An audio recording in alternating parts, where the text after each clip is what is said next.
and welcome back to the most amazing channel on the internet. I'm your host Rebecca Felgate, and today we're back at it again with the Disney, only this time we're talking about the dark origins behind the stories you know and love, the movies that raised you as a child. But guess what? At their very core, some of them are horribly messed up.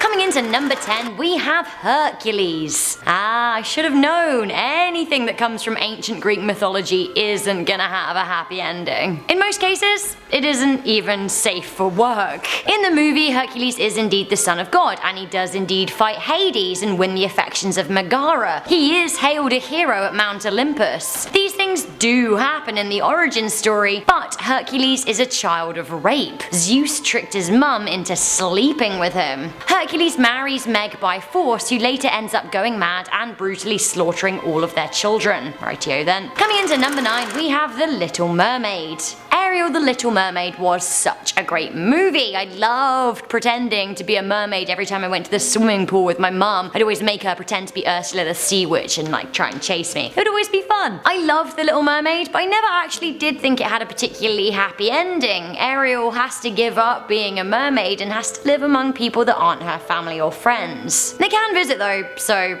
I guess that's cool. In the origin story by the infamous Hans Christian Andersen, who you'll be hearing about lots in this list, things are far worse. Our mate Ariel ends up turning into sea foam, just to paint the ending there for you. In the original, the mermaid is indeed a princess who bargains with a sea witch in exchange for legs so she can meet a human she rescued. The only thing is, in the origin, every time she walks using these legs, she feels excruciating pain, as if she's walking on knives. Throughout the story, her feet bleed regularly. She's told if she doesn't secure the love of the prince, she'll die. She meets the prince, who actually asks her to dance for him, which she does so even though it's total agony and it makes her bleed. How does he repay her? Well, he falls in love with someone else, breaking her heart. Her mermaid sisters do sell their hair to the sea witch for a knife that offers the mermaid a way out. If she kills the prince and drips his blood on her legs, then she can end her pain and become a mermaid again. Sadly for her, she loves him way too much and instead she chooses to die. Lovely. Coming into number 8, we have The Princess and the Frog. Okay, sure, anything wherein a human and a frog fall in love probably has a dodgy backstory. I think I set myself up for this one. In the very earliest version of The Princess and the Frog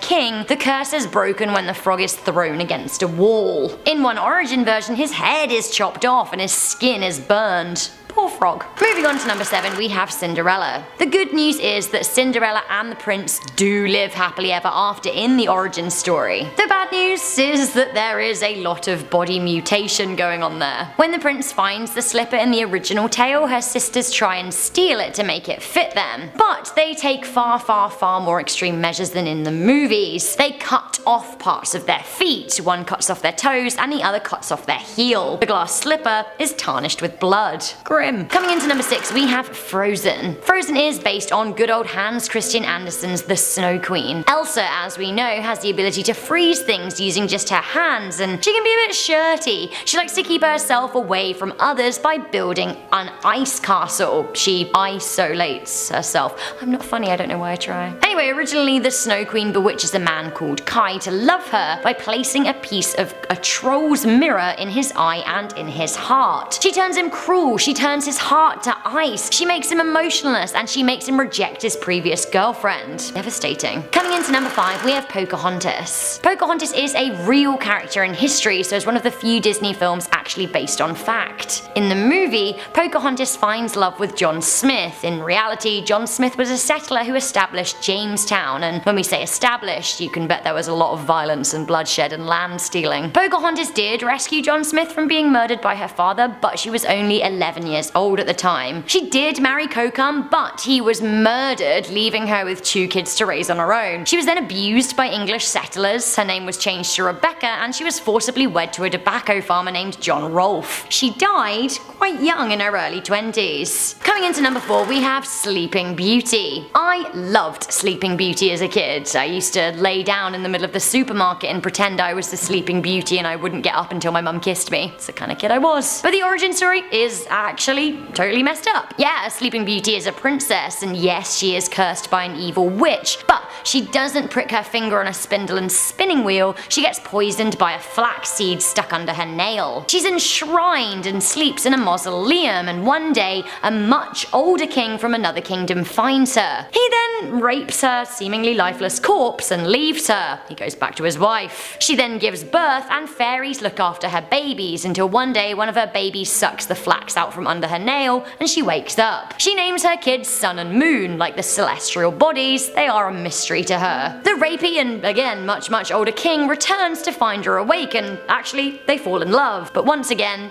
he has a wife. His wife then orders her chef to cook her husband's kids and kill his mistress, but he manages to kill her first. The king, Sleeping Beauty, Sun and Moon live happily ever after. Shame about all the murder and the rape. Hey. Coming into number 3, we have The Hunchback of Notre Dame. The Hunchback of Notre Dame is based on the tale of Quasimodo, originally created by Victor Hugo, the writer of Les Miserables. In the movie, Quasi falls in love with a gypsy girl and saves her from being executed in a church. In the novel, he fails to save her and watches her as she hangs. Ugh. He then is so upset by her execution, he sits at her graveside until he himself starves to death. Literal death. Has a scary poetic ending as well. Their skeletons are found some years later, and when the finder tries to separate them, they turn to dust. Coming into number 2, we have The Jungle Book. The Jungle Book is already pretty dark when you factor in Mowgli being abandoned by his parents and the whole scary tiger thing, but the origin is even worse. In the origin story, Mowgli kills the tiger Shere Khan and then finds his parents that have actually been captured by a village of farmers. With the help of animals on a rampage, he kills everyone in the village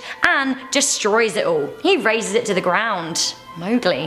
What a guy. Finally coming into number 1, we have Mulan. Disney's Mulan was released in 1998, but it's actually based on a Chinese tale, a myth about Fa Mulan or Hu Mulan. In the movie, we know that the title character joins the Chinese army and pretends to be a man in order to fight the Huns. Well, this happens in the origin story too, but things don't end out so well. Mulan loses the war and is captured by the enemy Khan, who tried to make her his sex slave. She escapes, but when she returns home, she finds that her father is actually dead and her mother has remarried. Mulan then decides enough is enough and she kills herself. Honestly, not quite the Disney ending. Oof, guys, blimey, what an adventure. A really scary adventure. Hands up if you're gonna look at Disney differently in the future. Why are all these fairy tales so grim as well? Ooh. Once again, do let me know your favourite Disney movie, if it is still your favourite after this, and now is the time that we read some comments. So I'm gonna be reading some comments from the nursery rhyme Dark Origins, a bit similar to this, and you know what, it ruined a lot of my favourite ditties as a kid.